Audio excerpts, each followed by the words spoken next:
আলাইকুম, সবাই কেমন আছেন? এই যে আমি শোল মাছ দিয়ে আলু দিয়ে টমেটোতে ঝোল রান্না করেছি, আপনাদের সাথে এই রেসিপিটি শেয়ার করব। আপনারা এই রেসিপিটি আমার মতো এইভাবে রেসিপিটি দেখে রান্না করে দেখবেন। আসলে শোল মাছটা এইভাবে ঝোল রান্না করলে কত মজা হয় খেতে, আমরা মাঝে মধ্যে খাই। এই ঝোলটা আমাদের কাছে অনেক মজা লাগে, আপনারাও একবার হলে ট্রাই করে দেখবেন। আমি আজকে আপনাদেরকে শোল মাছ দিয়ে আলু দিয়ে ঝোল রান্না করতে হয় সেই রেসিপিটি আপনাদের সাথে শেয়ার করবো। এখানে আমি মাছটা সুন্দর করে যেমন করে পিস করে কেটে সুন্দর করে ধুয়ে নিয়েছি। এখানে আমি একটু এখন লবণ,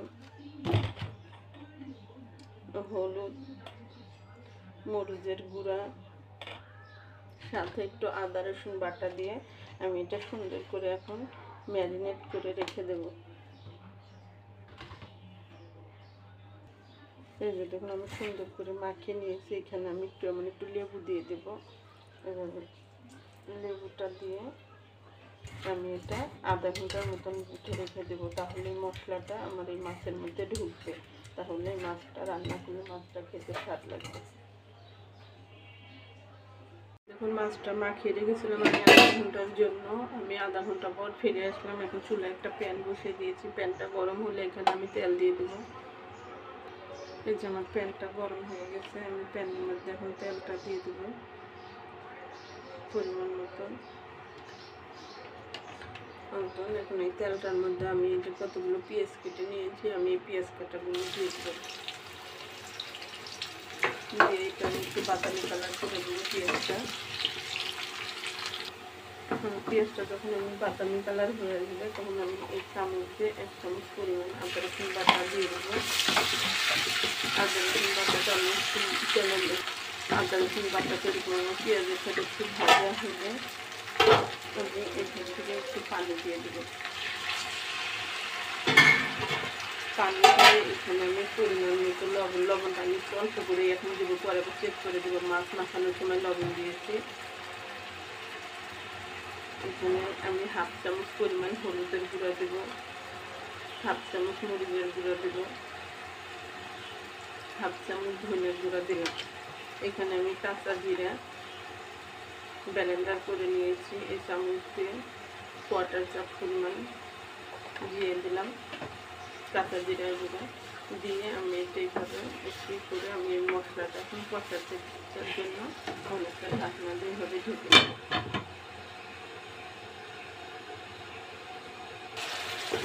এই যে দেখুন আমি মশলাটা কষানো হয়ে গেছে। আমি এখানে যে মাছগুলো মেখে রেখে দিয়েছিলাম এই মাছগুলো আমি মশলার মধ্যে দিয়ে দেবো। মাছগুলো দেওয়া হলে আমি এরকম একটু মশলার মধ্যে নেড়ে ছেড়ে মাছটা ঢাকনা দিয়ে ঢেকে দেবো। এই যে দেখুন আমার মাছটা কষানো হয়ে গেছে। এখন আমি মাছটা এরকম একটা চামচ দিয়ে তুলে নেবো।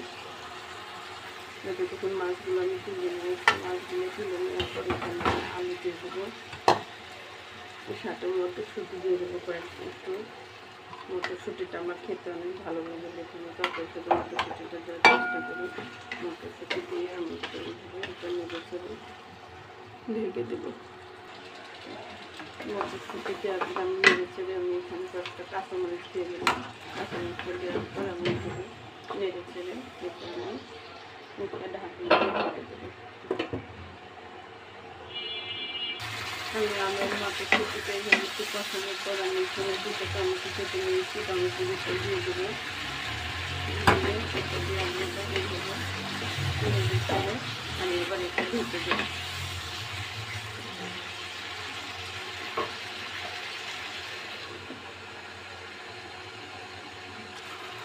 সাথে যখন আমাদের যখন কষানো হয়ে যাবে টমেটোটা ধরে যাবে, সাথে আমি একটু ধনিয়া পাতা কেটে নিয়েছিলাম। ধনিয়া পাতাগুলো এইভাবে একটু নেড়ে ছেড়ে আমি এখানে পানি দিয়ে দেবো।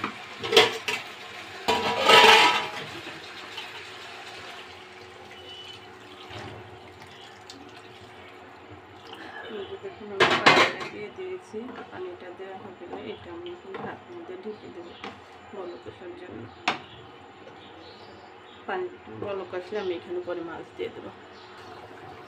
এই যে আমার আলুটা এখন তরকারিটা একটু বলক আসছে, আমি এটার মধ্যে এখন এই মাছগুলো দিয়ে দেবো। এভাবে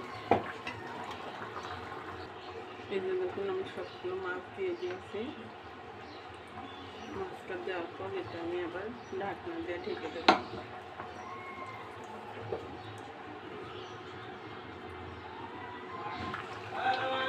এই যে দেখুন আমার শিং মাছের ঝোলটা কত সুন্দর হয়ে গেছে। এটা আমি এখন চুলা থেকে নামিয়ে নেব।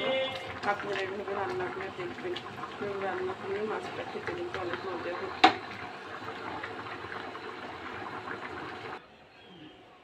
এই যে দেখুন আমি কিছু তরকারিটা চুলা থেকে নামিয়ে নিয়েছি। এই যে দেখুন আমার তরকারিটা কত সুন্দর হয়েছে। আপনারা ওইভাবে ট্রাই করে দেখবেন। আমি মাছটা মাখিয়ে রেখেছিলাম এই কারণে, তাহলে মাছটার মধ্যে মশলা ঢুকবে।